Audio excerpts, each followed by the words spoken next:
எல்லாருக்கும் வணக்கம். மேடையில் இருக்கிற பெரியவங்க எல்லாருக்கும் வணக்கம்.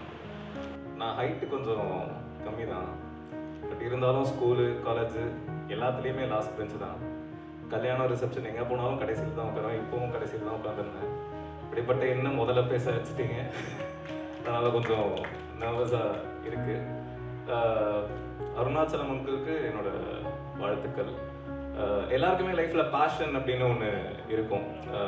நிறைய விஷயங்கள் பண்ணணும் அப்படின்னு தோணும். பட் ஆனால் ஒரு பாயிண்ட்டுக்கு அப்புறம் நம்ம லைஃப் போகிற போக்கில் வந்து அதெல்லாம் கடந்து கரியர், ஒய்ஃபு, ஹஸ்பண்ட் அப்படின்னு சொல்லிட்டு நம்ம வேறு பாதையில் போயிடுவோம். பட் அதை தாண்டி அவரோட பேஷனை வந்து கண்டினியூஸாக ஃபாலோ பண்ணிகிட்ருக்காரு. அதுக்கு என்னோட பாராட்டுக்கள் வந்து சூப்பர்.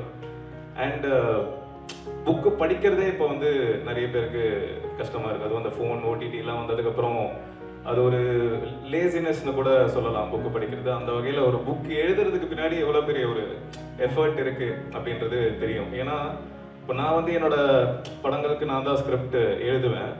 பட் எப்படி எழுதுவேன் அப்படின்னா அது படிக்கிறவங்களுக்கு புரியாது, எனக்கு மட்டும்தான் புரியும்.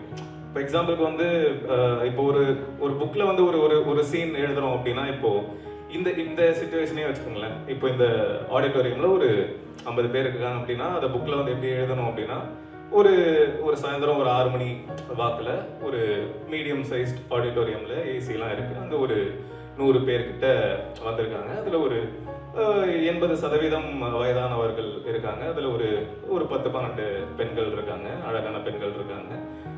மேடையில் ஒரு 5 பேர் உட்காந்துட்டு இருக்காங்க.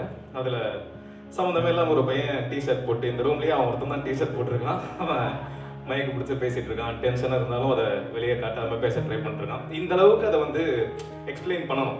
பட் ஆனால் நான் ஸ்கிரிப்ட் எழுதும்போது எப்படி எழுதுவேன் அப்படின்னா, ஒரு ஆடிட்டோரியம் 50 பேர் இருக்காங்க, ஒருத்தன் மைக்கில் பேசிகிட்டு இருக்கேன், ஸ்ட்ரைட்டாக கண்டென்ட்டுக்கு வந்துருது. ஏன்னா எனக்கு மட்டும் அது புரிஞ்சா போதும், ஏன்னா இப்படி நான் தான் டைரக்ட் பண்ண போகிறேன் அப்படின்றதுனால.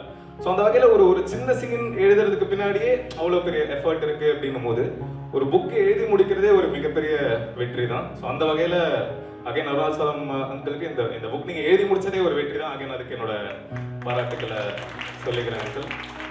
தேங்க்யூ.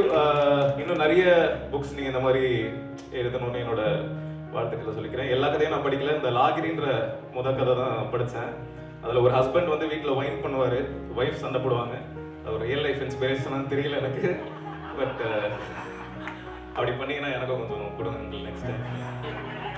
தேங்க்யூ. இல்லை புக்கு தேங்க்யூ, ரொம்ப நன்றி. இவ்வளவு வயது மூத்தவர்கள் முன்னாடி பேசுறதுக்கே கொஞ்சம் டென்ஷனாக தான் இருக்குது. பட் ரொம்ப நன்றி. தேங்க்யூ.